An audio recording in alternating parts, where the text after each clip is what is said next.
Assalamualaikum warahmatullahi wabarakatuh. Bagaimana kabarnya hari ini? Alhamdulillah, luar biasa. Allahu Akbar. Yes, yes, yes.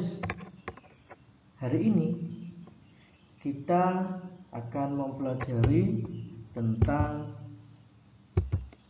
tema 5, subtema 1, pembelajaran 1. Pahlawanku.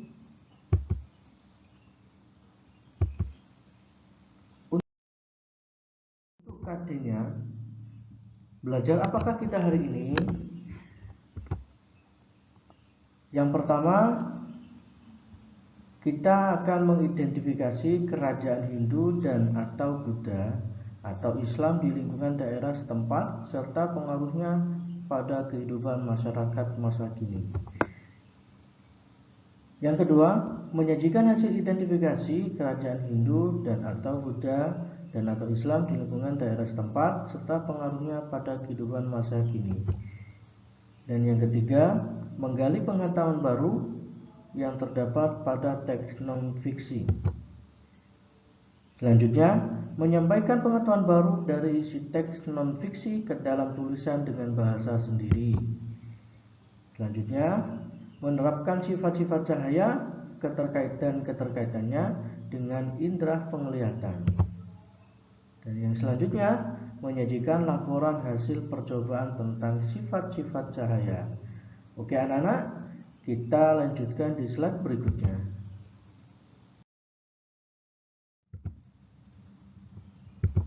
Untuk indikator pencapaian kompetensinya,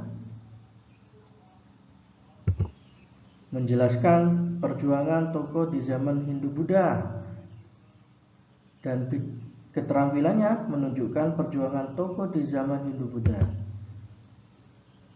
Menyebutkan informasi yang diketahui tentang salah satu pahlawan nasional Indonesia. Mempresentasikan informasi yang diperoleh melalui bahasa lisan dan tulisan tentang pahlawan nasional Indonesia. Mengidentifikasi sifat-sifat cahaya dan keterkaitannya dengan indera penglihatan dalam kehidupan sehari-hari. Selanjutnya, melaporkan hasil percobaan yang memanfaatkan sifat-sifat cahaya dalam bentuk tulisan.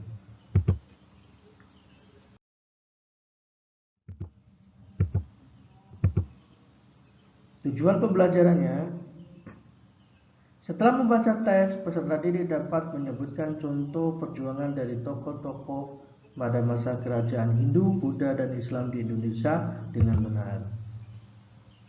Setelah mengamati gambar, siswa mampu mengidentifikasi peninggalan kerajaan di masa Hindu, Buddha, dan Islam, serta pengaruhnya bagi wilayah setempat dengan tepat. Setelah membaca teks tentang Raja Punemarwan, siswa mampu menjawab pertanyaan dengan benar. Setelah menjawab pertanyaan berdasarkan teks, siswa mampu menceritakan kembali dengan menggunakan bahasa sendiri secara rinci. Setelah membaca materi dan melihat video sifat-sifat cahaya, peserta didik dapat menuliskan sifat-sifat cahaya dengan benar.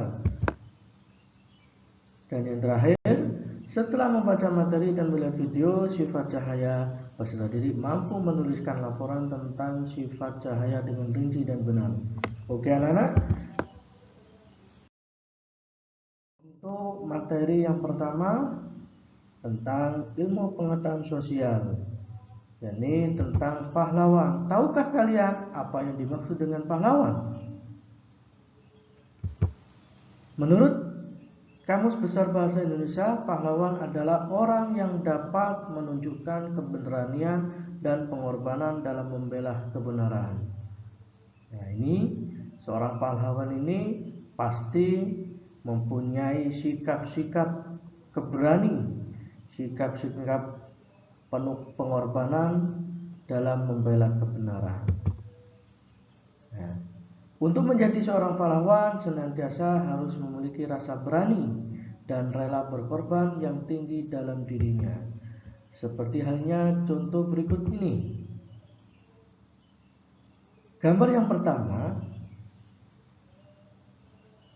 bermakna saling tolong-menolong dengan penuh keikhlasan. Gambar kedua, saling tolong-menolong untuk menyeberangkan nenek di jalan, itu termasuk sikap seorang pahlawan. Menolong orang lain dengan ikhlas, berani dan gigih merupakan sikap yang dimiliki oleh para pahlawan. Untuk menghargai mereka, kamu bisa meneladani sikap kepahlawanannya dalam kehidupan sehari-hari. Bagaimana perjuangan para tokoh di masa kerajaan Hindu, Buddha, dan Islam? Ayo anak-anak, siapa yang tahu? Untuk lebih memahami materi tersebut, kita akan membaca teks Raja Punamarwan. Bagaimana sikap kepahlawanan yang mereka miliki? Ya, untuk itu kita akan membaca teks tentang Raja Punamarwan. Raja Punamarwan mulai memerintah kerajaan Tarumanagara pada tahun 395 Masehi. Pada masa pemerintahannya, ia selalu berjuang untuk rakyatnya. Ia membangun saluran air dan memberantas perompak. Raja Punamarwan sangat memperhatikan kesejahteraan rakyatnya. Ia memperbaiki aliran sungai Gangga dari daerah Cirebon. 2 tahun kemudian, ia memperbaiki dan memperindah arus sungai Cupu, sehingga air bisa mengalir ke seluruh kerajaan. Para petani senang karena ladang mereka mendapatkan air dari aliran sungai, sehingga menjadi subur. Ladang para petani tidak kekeringan pada musim kemarau. Raja Punamarwan juga berani memimpin angkatan laut kerajaan Tarumanegara untuk memerangi bajak laut yang merajalela di perairan barat dan utara kerajaan. Setelah Raja Punamarwan berhasil membasmi semua perompak, keadaan menjadi aman. Rakyat di kerajaan Tarumanegara kemudian hidup aman dan sejahtera. Sebagai wujud kecintaan rakyat kerajaan Tarumanegara kepada Raja Punamarwan, telapak kakinya diabadikan dalam bentuk prasasti yang dikenal sebagai prasasti Ciaruten. Oke, tugas kalian adalah setelah membaca teks tersebut, kalian dapat menjawab soal-soal yang ada pada lembar kerja peserta didik.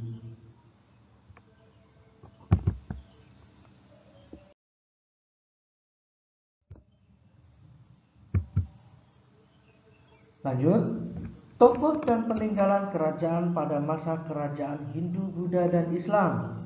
Tentunya dalam masa-masa kerajaan Hindu, Buddha, dan Islam ada beberapa tokoh sentral, yaitu tokoh yang berjasa pada masanya. Yang pertama, Sultan Iskandar Muda. Kerajaan Aceh, Sultan Hasanuddin yang dikenal ayam jantan dari timur dari kerajaan Goa Talo Makassar. Dan yang ketiga, Raja Balaputradewa dari kerajaan Sriwijaya Palembang Sumatera Selatan. Dan yang keempat, Mahapati Gajah Mada beserta Raja Hayam Wuruk berasal dari kerajaan Majapahit.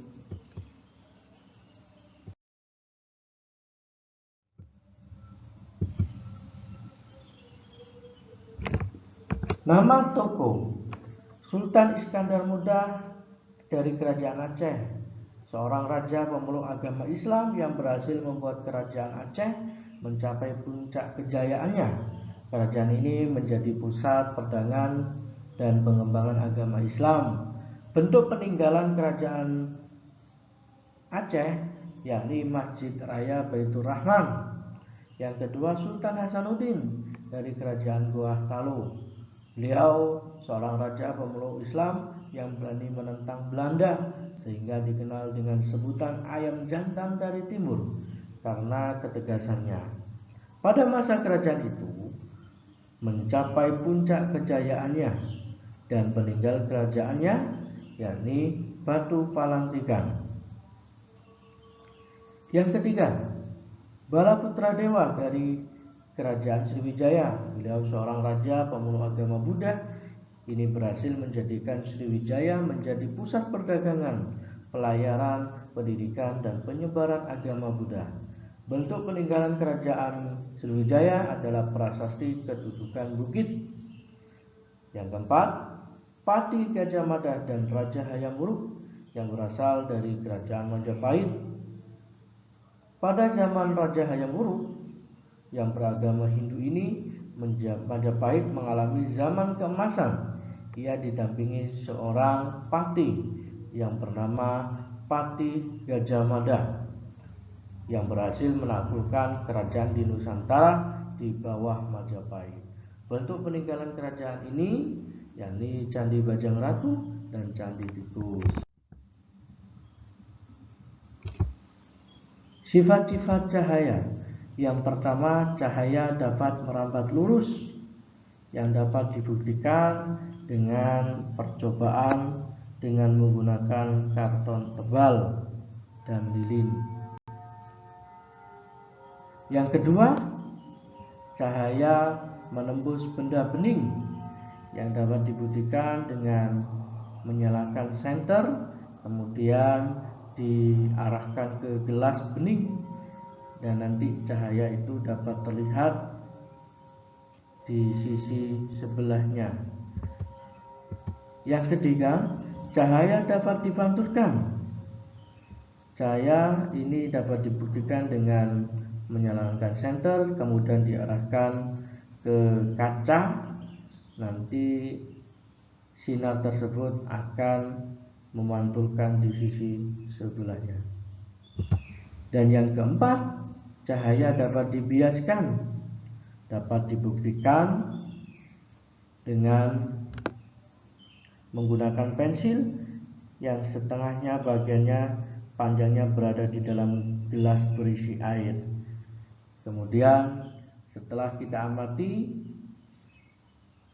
pensil tersebut, ketika kita lihat dari samping, maka akan terlihat bengkok. Untuk lebih jelasnya, anak-anak mohon diperhatikan video berikut ini. Tolong disimak dengan baik ya. Video percobaan sifat-sifat cahaya. Oke anak-anak. Demikian pembelajaran hari ini. Kurang lebihnya kami mohon maaf yang sebesar-besarnya. Akhirul kalam, ihdinas syiratal mustaqim. Assalamualaikum warahmatullahi wabarakatuh.